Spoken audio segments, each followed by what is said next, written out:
Hello friends, कैसे हैं आप सब। उम्मीद करता हूँ आप सब बढ़िया होंगे और आप अपने फिजिकल या मेडिकल की तैयारी शुरू कर चुके होंगे।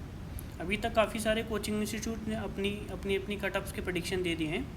आज मैं आप सबके लिए एक कटअप का वीडियो लेके आया हूँ, जिससे जो भी बच्चे अभी तक डाउट में रह गए हैं कि सर कटअप कितना जाएगा, क्या हमारा हो सकता है या नहीं हो सकता है, वो इस वाली कटअप वाली वीडियो को देख के डिसाइड कर सकते हैं कि भाई हमारा हो रहा है या नहीं।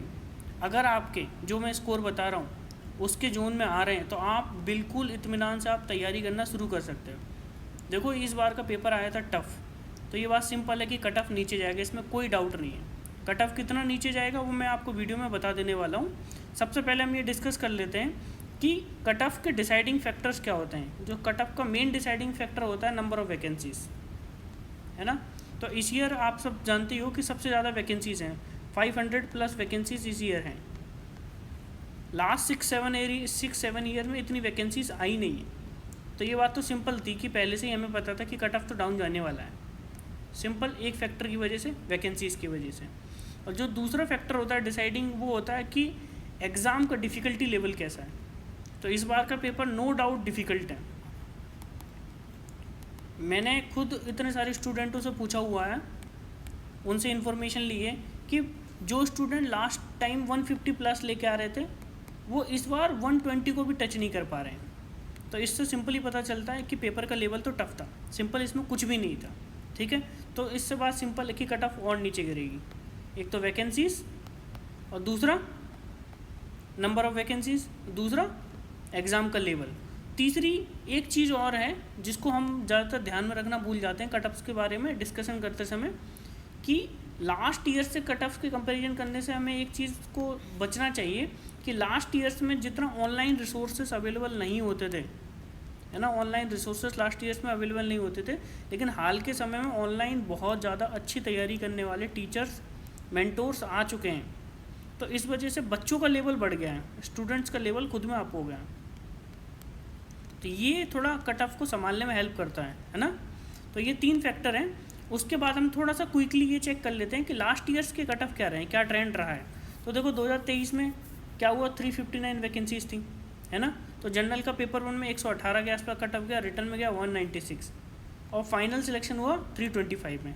अब यहाँ से यहाँ तक आप देखो वो चेक करोगे तो कितने नंबर का गैप है, तकरीबन 77 के आसपास का गैप है। कुछ ऐसा ही गैप यहाँ पे देखने के लिए मिलेगा। तो जो भी बंदा इतने मार्क्स लेके आया उसको तकरीबन 77 मार्क्स लेके आने थे रिटर्न क्वालिफाई करने के लिए। ये 2023 का ट्रेंड है। तो सिंपली देखो 118 नंबर जनरल का कट ऑफ गया, 109 EWS का, OBS का 118, OBC का 118 गया है और SC का गया था 109। 359 वैकेंसीज़ पे ये।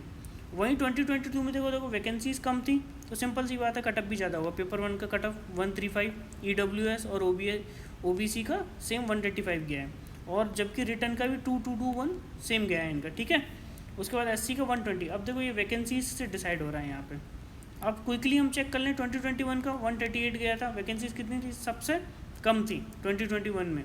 तो इस वजह से तो कट ऑफ भी ज़्यादा गया। फाइनल सिलेक्शन में 345 पे हुआ, OBC का 339 पे हुआ। ये 21 का है। 20 का देखें तो देखो वैकेंसीज कम थी, कट ऑफ फिर भी ठीक है, मतलब उतना बड़ा हुआ नहीं जो 2021 की तुलना में कंपेरिजन करें हम ना।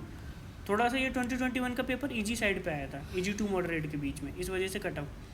अब हम 2019 का चेक करें तो 19 में क्या है, पेपर 1 का कट ऑफ गया 117, रिटर्न का 201, फाइनल 318 पे हुआ था। ठीक है, अब जो सबसे इम्पोर्टेंट जो ईयर का कट ऑफ हमारे लिए हो सकता है वो है 2018 का। 2018 में देखो वैकेंसीज़ बहुत मिलती हैं, 466 है, इस बार 500+ है, वैकेंसीज़ काफ़ी मिलती हैं। ठीक है, तो इसमें हमें ये ध्यान रखने की ज़रूरत है कि पेपर का जो लेवल है 2018 का वो भी मॉडरेट टू हार्डर के बीच में आया था। ये पेपर भी मॉडरेट टू हार्ड के बीच में है, इसलिए हमें इस वाले कट ऑफ को बहुत ध्यान रखना चाहिए।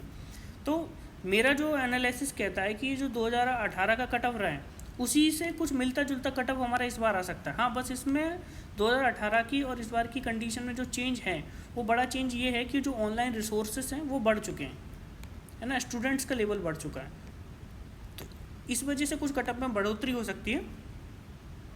अन्यथा मुझे लगता है कि 2018 वाले कट ऑफ को कुछ ऊपर बढ़ के 5-7 नंबर बढ़ के ही कट ऑफ आना चाहिए, है ना। अब मैं आपको सीधे ज़्यादा समय ख़राब नहीं करता हूँ, मैं अपना एनालिसिस बता देता हूँ कि कितना एक्सपेक्टेड कट ऑफ रहेगा। तो मेरे अकॉर्डिंग जनरल का पेपर 1 में 94 से लेके 98 के बीच में जिसको भी आ रहा है, 98 प्लस जिसको आ रहा है ना, वो एकदम श्योर हो जाए, है ना। जो 94 से लेके 98 के बीच में जिस भी व्यक्ति को आ रहा है वो आराम से अपनी तैयारी करे फिजिकल की, ठीक है।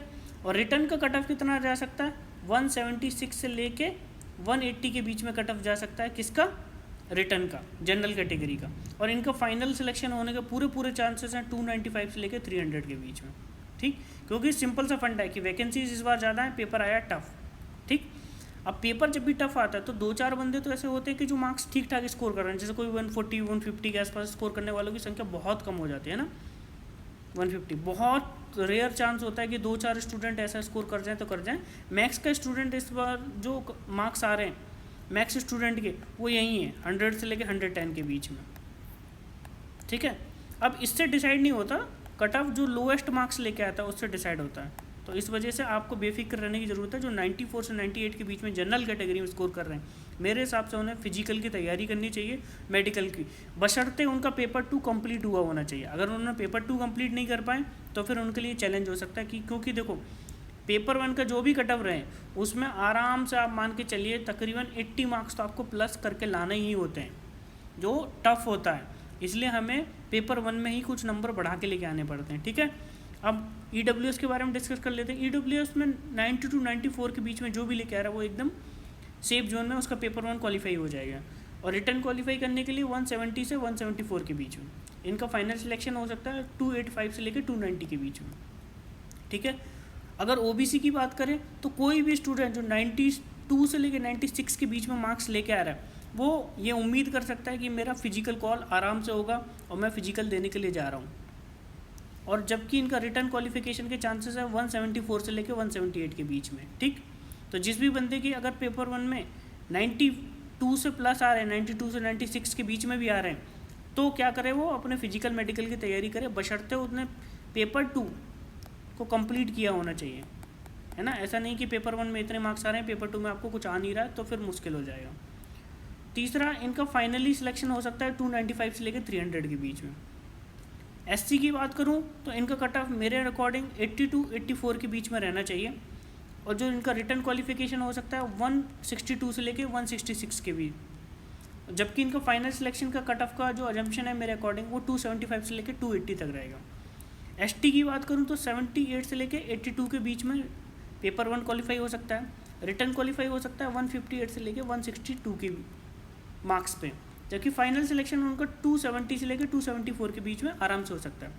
देखो जो भी स्टूडेंट इनके बीच में आ रहे हैं उनको मेरे हिसाब से फिजिकल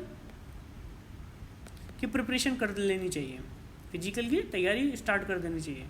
तो प्रॉब्लम क्या होती है कि फिजिकल एक ऐसी चीज़ है, जैसे किसी का ओवरवेट है, कोई व्यक्ति ओवरवेट है ना, तो वो रातों रात तो वेट घटने वाला नहीं है। तो इसलिए उस व्यक्ति को पहले से ही तैयारी चालू कर देनी चाहिए, क्योंकि फिजिकल क्या ओवरनाइट तैयार नहीं होता है, हमें टाइम लगता है, हमारी बॉडी इन सब चीज़ की अडेप्टेबिलिटी नहीं होती है।